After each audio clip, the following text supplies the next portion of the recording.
Should anyone really be surprised by that?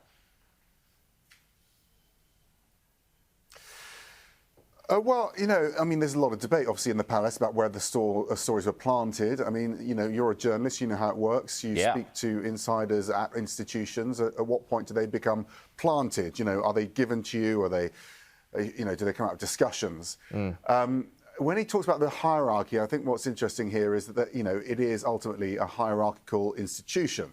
So if the institution is favouring anyone, it tends to be people higher up in the hierarchy. So to me, that feels like a reference either to the Cambridges, as they were, or to Charles and Camilla. So were they being favoured? Were stories being planted in their favour against the Sussexes? It's not entirely clear, but it does feel like this bombshell we were promised by this series.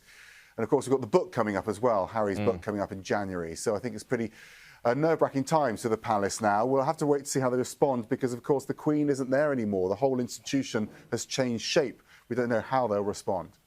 I mean, it does seem like is there any way back for Harry into the royal fold after all of this? I mean, it was already pretty slim. But yeah, you point to the doco, you rightly point to the book that's coming out soon. I mean, Piers Morgan said the other day that this all represents an existential threat to the royal family. I mean, it certainly would appear that divisions are only going to get wider, right?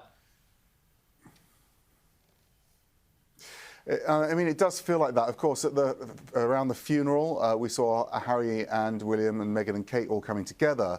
I think, at the time, I was told that was for the Queen and, bringing the country together at a very difficult time, in that name of unity.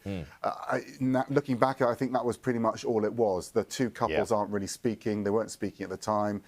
And it's only going to get worse because of this, because it's that distrust between the two sides. And Harry's got all these issues. He wants to get out. But, I'm sure William and Charles have got massive differences in his interpretation.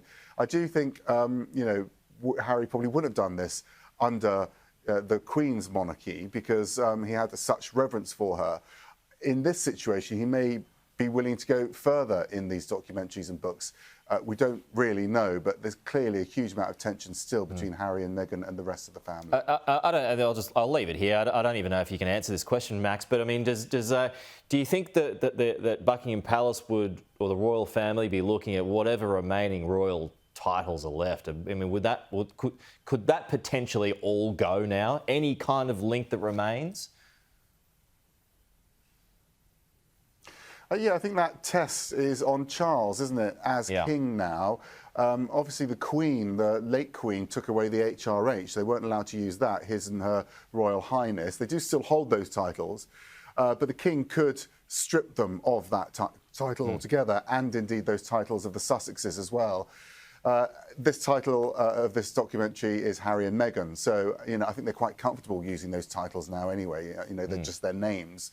But it would be interesting to see if Charles thinks they've gone too far this time and takes those titles away from them. Sure will. I mean, perhaps there'll be a plant of some description after it all. But Max Foster, always good to chat to you.